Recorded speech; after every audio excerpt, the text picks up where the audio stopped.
Gatii dhugaa. Kanaaf ijoolleen dhugaaf kufanii cabu.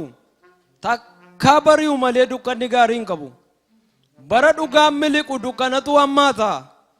Qoraattiin caffee keessaa sobee warra fakkaata. Dhugaan naman teessisu qalbii namaa fudhata. Maree sobdootaa keessaa afaan banee dubbata. Dhugaatu Musee raasee nama dhugaaf dhalate mana mootiitiif baase. Namni dhugaaf dhalate hin ergu ofii dhaqa. Ofii imimmaan buusee imimmaan biyyaa haqa.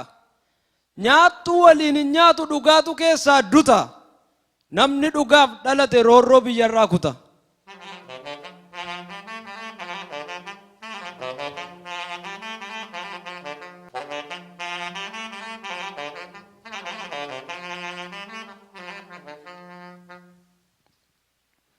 Uummata gabuu dhume warra coomaan gabbatu.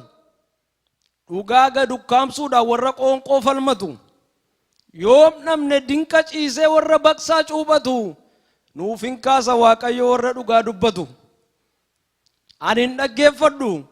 Dhugaa jallisanii warra godhan hokkoo.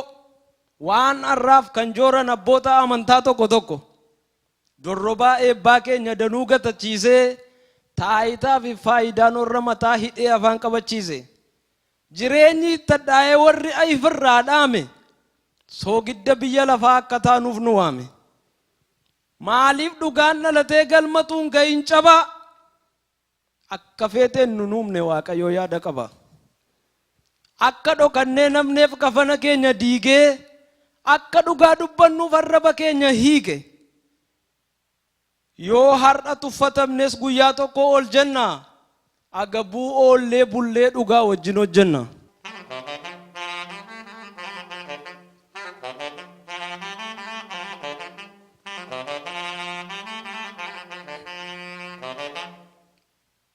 Nuyi diina sobaati warra dhugaadhaaf fira.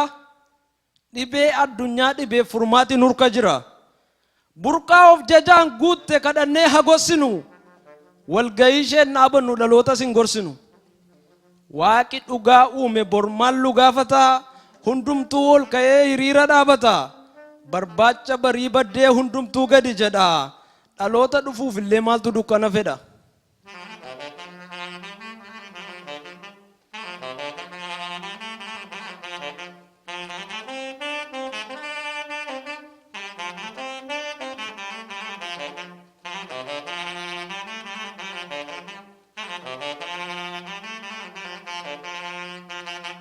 Kijibduun hin mormina jallinaaf iddoon laannu. Faayidaa dhuunfaaf jennee gaaffii dhalootaan nyaannu. Kiyyoon ajjeechaa lamuu dhala keenya hin qabatu. Waanjoon cukursaaf tuffii mataarra nun taphatu. Kanan kana barreesseef ka'umsi barruu kana. Dhugaatu na kakaase kaayyoon na ladheef sana. Hacuucamuu dhugaan xiinxalee taa'ee gadde. Kanaafan duukaa bu'e barbaacha barii baddee.